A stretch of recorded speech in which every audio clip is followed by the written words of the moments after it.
राम राम जोहार जिंदाबाद जिंदाबाद।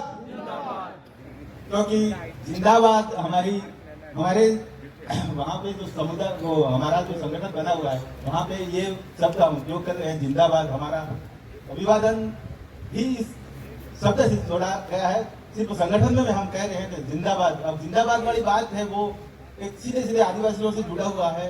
शुरुआत से लेकर के जो आदिवासी है वो जिंदा रखने वाले भी हैं और जिंदे भी हैं और जिंदा भविष्य में रखने के लिए पूरे संसार के लिए काम करने वाला है। तो जिंदाबाद शब्द हम उपयोग कर रहे हैं। तो उस चीज को लेकर के मैं आगे मेरी जो कहानी है उस पर मैं जाऊंगा। उससे पहले मैं एक तो हिंदी पहले राजस्थान का हूँ, लेकिन हमारे समुदाय में हिंदी ज्यादा नहीं होने की वजह से कुछ वर्ड ऐसे होंगे जो नहीं एडजस्ट हो पाएंगे, तो मैं उस पर माफी मांगूंगा आपसे।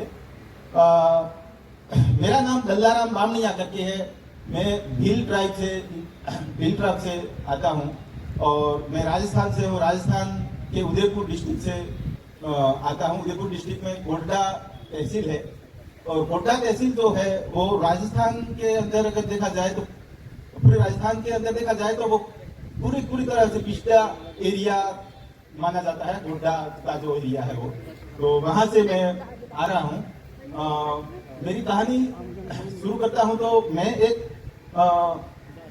गरीब परिवार से ही हूँ। जैसे साथियों ने बताया कि कोई तो अच्छे परिवार से निकल करके लीडरशिप में आए हैं और कोई गरीब से। तो मैं भी उन गरीब परिवारों बड़ी बात से ही मैं निकला हुआ हूँ, गरीब परिवार से ही निकला हुआ हूँ। और मेरी कहानी थोड़ी सी अलग तरह की है। सभी साथियों ने बताया कि पढ़ाई जो है, शिक्षा जो है वो काफी ऊपर लेवल पे, जो डिग्रियों के नाम तक मैं तो नहीं जान सकता हूँ, ऐसी डिग्रियों के नाम भी बताए। लेकिन मैं साथियों शर्मा रहा हूँ। मैं मेरी शिक्षा को लेकर के आपके सामने प्रस्तुत करना चाहूँ तो मैं सिर्फ 8वीं तक पढ़ा लिखा हूँ।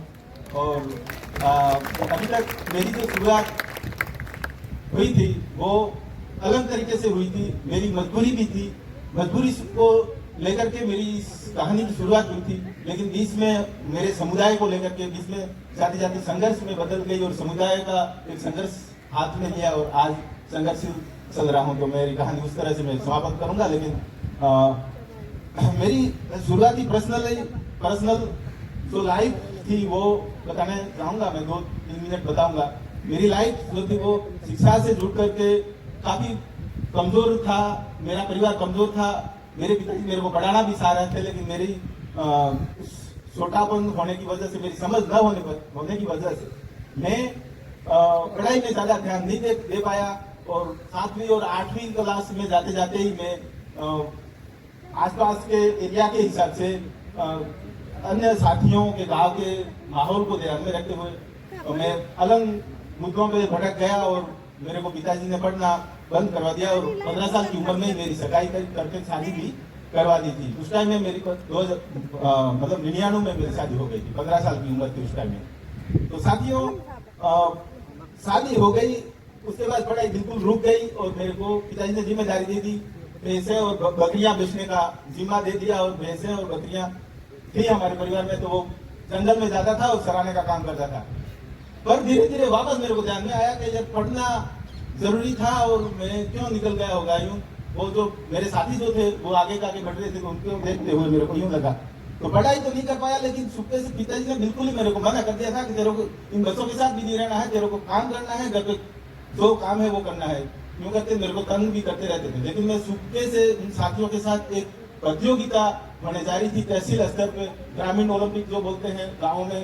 तो उस टाइम में शुरुआत ही हुई थी। लेकिन स्कूलों में बताया होगा कि कोई बहुत पढ़ा लिखा लड़का भी है और अगर खेलना चाहे तो मैं रुचि रख रहा था खेलने में। तो खेलने में भी कोई स्पेशली किसी ने खो खो या कबड्डी इस तरह से मेरे को सिखाया हुआ नहीं था, लेकिन दौड़ना जरूर मैं जानता था। तो उस दौड़ने को लेकर के मैं सुबह से मेरे साथियों के साथ एक सड्डी लेकर के घर से निकला और सुबह से पिताजी से सुबह कर तहसील स्तर पर एक प्रतियोगिता थी, वहां गया। और वहां पे प्रतियोगिता तो अलग अलग तरह की सब थी, लेकिन दौड़ में मैंने नाम लिखवाया।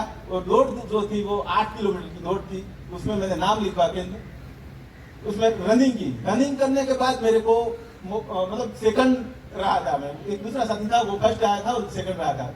लेकिन वहां पे जो प्रतियोगिता आयोजित जो साथी थे, मतलब अधिकारी थे, उन्होंने मेरे को सेलेक्ट किया, आपको और आगे बढ़ना है तो कोई एक और भाग लेना पड़ेगा जिला स्तर पर।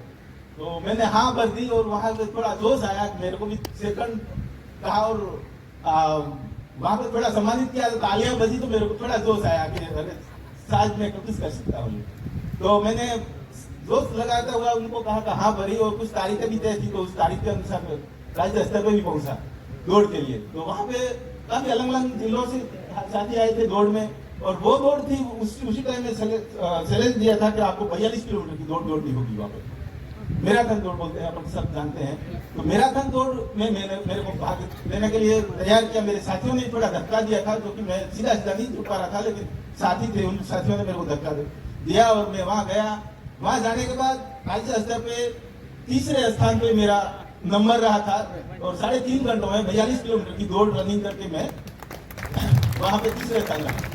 और तीसरे स्थान वाले का कोई वैल्यू ज्यादा नहीं था, लेकिन इतना ज्यादा नहीं था, सिर्फ एक सम्मान करते हुए स्टेज पे बुला के, वो वाली बात थी। तो उस चीज को अगर देखा जाए तो उस टाइम में उस एरिया के लिए तो बड़ी बात थी, जिला स्तर पे खिलाड़ी गया आई हूँ, वो वाली बात थी। तो वो मेरे को थोड़ा दोस्त दे रहा था। फिर उसके बाद मेरे को पता नहीं था कि आगे क्या करना है, या फिर क्या कौन क्या करेगा, मेरे को किस तरह से आगे बढ़ना है, वो वाली बात थी नहीं। लेकिन जैसे जैसे मैं वहां सम्मानित हुआ, पर एक साथी ऐसे ही बैठे हुए थे, मेरे को सम्मान हुआ और मैं वापस गया। जैसे ही वापस गया, एक साथी उठ करके मेरे पास आया, और वो साथी था बेंगलोर का, अपने यहाँ का है, बेंगलोर का। तो उसने बताया कि आपको आगे अब क्या सपना है, लेकिन मेरे को तो क्लियरिटी थी नहीं आगे क्या क्या कर सकते हैं। मेरी शिक्षा ही 8वीं पास थी। अब 8वीं पास को तो क्या ऑप्शन मिल सकता है, लेकिन उन्होंने बताया कि अगर आपको आगे कुछ करना है तो मैं आपको थोड़ा रास्ता बता सकता हूँ। तो रास्ता बताने में उन्होंने ये बताया कि आपको आर्मी में जाना पड़ेगा।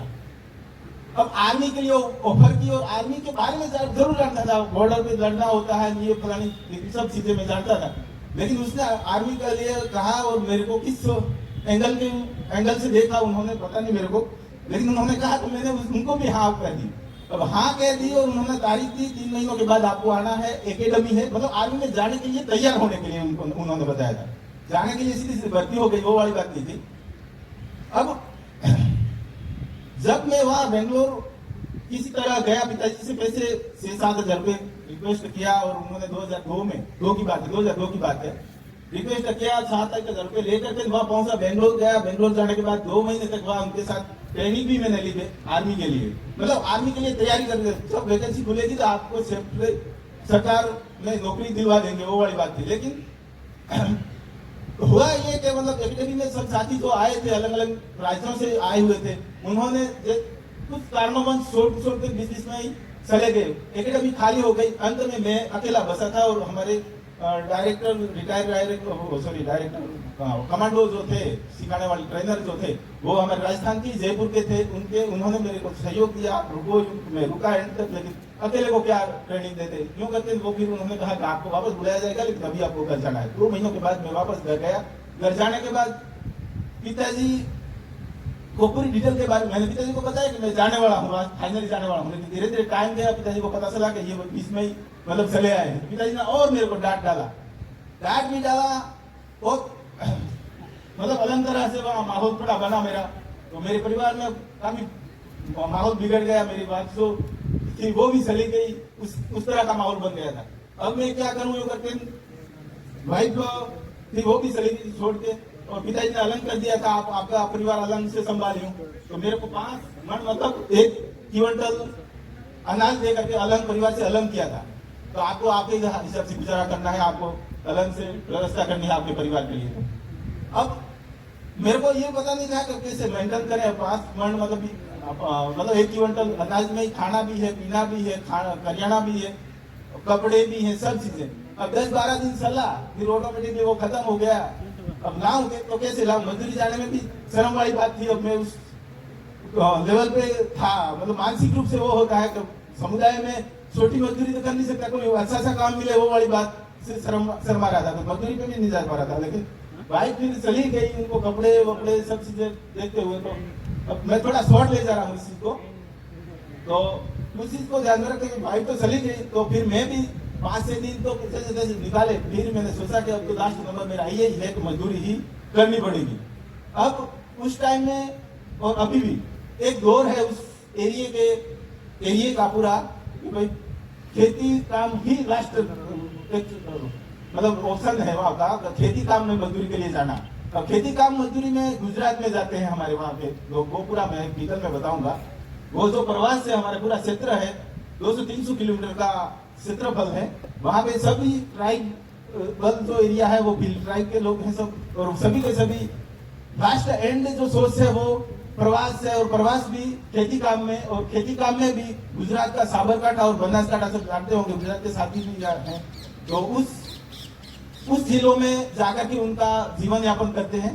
तो वो दौर था, तो उसी दौर को मैंने भी वही सोचा कि अब वही लास्ट नंबर मेरा है कि वहाँ मजदूरी करूंगा और कुछ भी करके जिंदा रहूंगा और वाइफ को वापस लाऊंगा, और अब कुछ कोई एक्शन लेना नहीं है किसी चीज का। वो वाली चीज सोचते हुए फिर मैं फाइनली जा ही रहा था, थैली में 2 जोड़ी कपड़े भरे और निकला। रास्ते में एक साथी मिला मेरा, मतलब पुराना साथी मिला। उसने बताया कि ललाराम जी आप ऐसे कैसे, मतलब मेरा जो चेहरा था उसको देखते ही उन्होंने बताया कि ये क्या आप मतलब इसी स्थिति में कहाँ जा रहे हो। तो मैंने पूरी डिटेल में पूरी मेरी कहानी बताई उसको। तो उसने कहा कि मैं जहाँ काम कर रहा हूँ उस जिस संस्था में काम कर रहा हूँ वहां पे कार्यकर्ताओं की जरूरत है, तो आप शायद जाओ तो बात तो करो। अरे पर मेरे तो पढ़ाई 8वीं तक है यार, आप वो वहाँ कार्यकर्ता इसलिए बड़ी बात है, वहाँ समझदार पढ़ा लिखा एजुकेशन वाला आदमी की जरूरत होगी। तो उन्होंने बताया कि नहीं ऐसी बात नहीं है, आप अपन ग्रामीण एरिया में ही काम करना है आपको, और क्या काम करना है वो तो वही जानेंगे, लेकिन आप जाओ एक बार कोऑर्डिनेटर से मिलो। तो मेरे पास पैसा भी नहीं था, तो उन्होंने 20 रुपए किराया दिया, 25 किलोमीटर दूर तहसील स्तर पर हमारी ऑफिस है अभी आज की तारीख में। उस ऑफिस में जाकर के कोऑर्डिनेटर से मिला, और कोऑर्डिनेटर से मेरी बात हुई कि मैं इस आदमी ने मेरे को भेजा है और इस काम के लिए कोई बात है तो कोई किसी आदमी की जरूरत नहीं है तो बताया। तो उन्होंने पहला सवाल ही ये कहा कि आपकी शिक्षा कितनी है, तो शिक्षा 8वीं कहने पर ही उन्होंने वही तोड़ डाला कि आप तो 8वीं पढ़े लिखे हो और शिक्षा का काम करना, वहाँ शिक्षा का काम उस टाइम में हमारी संस्था में करना था। और शिक्षा का काम ये कि जो ये अपने ड्रॉप आउट जो बच्चे होते हैं शिक्षा से वंचित, मतलब ये जानवरों को पशुओं को चराने के लिए जाते हैं, तो रात को पढ़ाना, उनको किसी तरह से शिक्षा से वापस जोड़ना और स्कूलों में, तो वो काम अनुदेशक था, वो मेरा साथी था वो, तो उसको वो ध्यान रख करके उसने मेरे को भेजा था। लेकिन 8वीं पढ़ा लिखा वो युक्त नहीं था, उन्होंने मना कर दिया कि 8वीं, अब 8वीं भी उस टाइम में पढ़ाई भी हमारी बड़ी मुश्किल से 5 दिनों में स्कूल में 5 दिनों में एक टीचर आता था और हाजिरी पूरी 5 दिनों की भर के चला जाता था, और वापस 5 दिनों या एक सप्ताह में वापस एक बार आता था। अब उस दौरान मेरी पढ़ाई तो कितनी लेवल पे होगी वो आप भी शायद जान सकते हो। तो वो वाली बात थी, तो मेरी पढ़ाई तो थी लेकिन इतना मतलब समझ नहीं थी। अब मैं उसको सही जवाब नहीं दे पाया और उन्होंने भी मना कर दिया कि आपका काम नहीं है ये काम करने जैसा। तो मैं फिर उसी हाल से वापस चलो आपका नंबर तो वही है, मजदूरी में जाने वाला ही। तो धीरे धीरे जैसे ही ऑफिस से निकला गेट तक गया तो फिर पीछे वो कोऑर्डिनेटर साहब पीछे दरवाजे से देख रहा था, तो उन्होंने वापस बुलाया मुझे, आप वापस आ रहे हो। वापस बुला करके उन्होंने रिटर्न में पहले तो मेरे को शिक्षा को लेकर ही काट दिया, लेकिन दूसरी बातें ही नहीं पूछी, क्या काम किया है आज तक, कोई अनुभव है तेरा। तो मेरे को उस बारे में फिर वापस बुला के पूछा क्या और आपने क्या काम किया। तो मैंने तो सब 8वीं तक पढ़ाई की थी, उसके बाद पिताजी ने शादी करवा दी और अभी खेती का काम कर रहा हूँ। मेरे को ध्यान में नहीं आया ये मैं आर्मी के लिए भी कहीं बाहर रह के आया हूँ, सेलेक्ट ज्यादा नहीं हुआ, कुछ नहीं हुआ, लेकिन बाहर रह के आया हूँ, वो वाली बात मेरे को ध्यान, वो भी एक महत्व वाली बात है। 2 महीने बाहर रहना वो भी उस एरिया के लिए महत्वता ले ली। तो उसने मतलब उसने मेरे शब्दों को सहन किया कि आदमी जो 2 माह बाहर रहा है उसको ज्यादा लाइसेंस नहीं कर रहा, मगर दिमाग में नहीं ले रहा है। और हमारी संस्था में उस टाइम में फंड कहीं से मिला हुआ था और प्रवास पे ही मिला हुआ था, लेकिन उस प्रवास जो था वो खेती काम था और वहाँ पे किसानों के साथ काम करना था। और किसान है वो गुजरात के साथ ही जान सकते हैं, वहाँ पे जनरल कम्युनिटी के लोग हैं और वो बड़े पूंजीपति हैं, उनके साथ में काम करना बहुत ही क्रिएटिव काम है, बहुत महंगा पड़ा ऐसे, तो कोई जाने को तैयार ही था। वो फिर उन्होंने मेरे को बताया कि वहाँ आपको जाने का काम है, जाकर के ये मजदूरों के साथ और किसानों के साथ काम करना है, तो आप करोगे।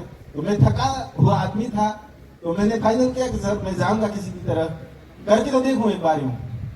तो सर ने मेरे को फाइनल किया, सुबह ही दूसरे दिन सुबह मेरे को गुजरात में प्रवास जो कर रहे हैं, करते करके जाने वाले लोग होते हैं, उनके साथ काम। अब मुद्दा पहले ही संस्था ने किसी तरह सहन किया था, पर उस टाइम का दौर और अलग तरह का था। हमारे धीरे धीरे जब आगे बढ़े तो दौर कुछ और बदलता गया और आज की तारीख में अलग तरह का हो गया है। लेकिन शुरुआती दौर में कहूँगा कि हमारा जो प्रवास, उस एरिया का प्रवास जो शुरू हुआ, वो करीबन ज्यादा मतलब पहले भी था, लेकिन 86-87 का जो अकाल, उस एरिया में अकाल इतना बड़ा भयंकर पड़ा था। वहां पे पशु तो लगभग 5% भी नहीं बसे थे, लेकिन लोगों को खाने के लिए भी बिल्कुल नहीं था। तो उन्हीं किसानों ने बसाया हुआ है, वो भी एक बड़ी बात है। गुजरात के उन किसानों ने बसाया था उस एरिया को, वहां जाकर के रहे, ओनली फॉर खाने के बदले रहे थे, कोई मजदूरी की मांग नहीं कर रहे थे। पर धीरे धीरे अकाल कम होता गया, धीरे धीरे 1995-97 में वापस परिवार आने लगे। उस टाइम में वापस खाने के बदले रहे हुए थे, मजदूरी तो उनको मिली नहीं थी। तो वापस आते वक्त कुछ एडवांस लेके आए थे, तो उस किसानों से, तो उस एडवांस को वो परिक्रमा उस समुदाय में घुस गई थोड़ी। जो एडवांस लेके आए हैं तो आपको मजदूरी करके वो पूरा करना पड़ेगा। तो वो एक प्रथा शुरू हो गई उस एरिया के लिए। तो फिर कोई भी बड़ा ऐसा प्रोग्राम भी कर रहे हैं उस समुदाय में, सामाजिक प्रोग्राम कर रहे हैं, या फिर कोई भी कमी दिख रही है, तो पहला एक्शन वही लेते हैं कि बच्चों हम भाग खेती में जाएंगे। भाग खेती बोलते हैं उसको जी। हाँ जी, हाँ संगठन में जा रहा हूँ मैं। तो बिल्कुल, तो अब बात उस दौर को मैं ध्यान में रख करके मेरे को जहां से भेजा था उस चीज को लेकर के वहां गुजरात में गया। गुजरात में सभी जगह सर्वे किया, कितने लोग हमारे एरिया से आए हुए हैं और क्या क्या समस्या है, समस्याओं की लिस्टिंग की। तो समस्याओं में क्या है, मैं भी उतना समझदार नहीं था, लेकिन उनको हिसाब किताब में ज्यादा से ज्यादा तकलीफ थी। महिलाओं के साथ छेड़छाड़ी वाली मामला ज्यादा था, कहीं तो मारपीट करते करते मर्डर भी हो गए थे, ऐसे भी मामले सामने आए। और पूरे साल काम करवाने के बाद तगड़ देना, उनको भगा देना, वो वाले भी मामले सामने आए। तो इस तरह से समस्या उस टाइम में थी। और अलग से मतलब जो काम कर रहे हैं रियल, उनको काम के लिए जिम्मेदारी दी है, उसके अलावा भी कई अलग काम करवा रहे थे, उसका भी कुछ मिल नहीं रहा था। तो उस चीज को लेकर के हमने काम की शुरुआत की, पर ज्यादा मतलब अलग तरह से नहीं सोच पाए हम। सीधे मुद्दे को और लोगों को, दोनों पक्षों को ही देखते हुए काम की शुरुआत की। तो इनका है और इनकी भी जरूरत है, मजदूर को भी जरूरत है और मजदूर को किसान की भी जरूरत है। इसमें कोई छेड़छाड़ी नहीं करनी है, लेकिन जिसका जो बिगड़ रहा है मामला, मतलब विवाद बन रहा है, उसको किसी तरह समझौते के रूप में, मतलब आपसी में समझौता हो जाए और उनका लालन पालन चलता रहे दोनों परिवारों का। तो वो वाली चीज को ध्यान में रखते हुए 2005 से क्या करते थे उसके लिए? आदान प्रदान जो हो जाए, समझौता हो जाए, उसके लिए क्या करते थे? उसके लिए हम लीगल मतलब एक तंत्र कसरी करते थे। दोनों पक्षों को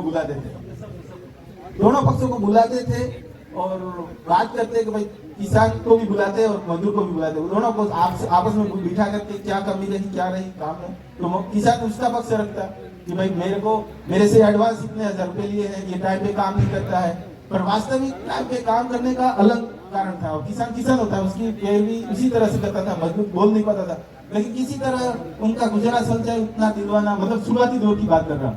तो वो थोड़े हम भी समझते गए। धीरे धीरे 2008 से हमारी ये परिक्रमा शुरू हुई। 2008 से परिक्रमा शुरू हुई है और एंड 2016-17 तक हम गए। वहां तक हमने इस तरह के विवाद जो थे वो 2500 के करीब हमने विवाद समाधान समझौता करवाया। और उस समझौते में 2500 के करीब, अब वो संख्या में बताऊंगा आगे भी है। और कितने लोग मिलके? अब वो पूरा परिवार को लाइन करता है। आपके साथ कितने लोग जुड़े हुए? 2500। हम जो इस बलाय मुद्दे पे जो काम करते थे, हमारी संस्था की ओर से 2 साथियों को वहां रखे गए थे। 2 साथियों को बीच में जुड़ रहे थे, लेकिन छोड़कर चले जाने वाले साथी थे। दूसरे जुड़ रहे थे पर छोड़ के चले जा रहे थे। मैं रेगुलर 2006 से जुड़ा था और अभी तक मैं अकेला ऐसा हूँ कि उस मुद्दे से जुड़ा हुआ। दूसरे साथी सब जुड़ गए हैं। अब हाँ, तो 2016-17 तक सलाह वो उस मुद्दे को लेकर एक समाधान नहीं था। अब उसके अंदर काफी अलग तरह की बात थी। तो मैंने इसमें अकेले की जरूरत, मतलब अकेला नहीं कर पाऊंगा, इस चीज को और तरीके से सोचना पड़ेगा। उसी टाइम में संस्था के डायरेक्टर से पर फोन आया, नेहा मैडम जी ने टाटा स्टील से मैडम ने फोन किया होगा, तो सर ने मेरे को फोन किया कि आपको दौरान जी ELP करके एक प्रोग्राम है, उसमें आपको भाग लेना है।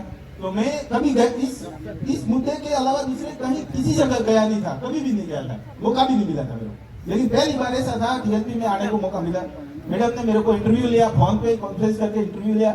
उस टाइम में और भी थोड़ा काम किया था, तो उसके बारे में मैडम को बताया, उन्होंने सेलेक्ट किया। ELP में भागीदारी मिली, भागीदारी के अनुसार मेरे को काफी सारी समझ आई। मतलब इसी तरह से अलग अलग तरह के अलग अलग राज्यों से, अलग अलग राज्य से लोगों ने जो संघर्ष किए थे, उनकी कहानियां सुन करके मैं वापस गया।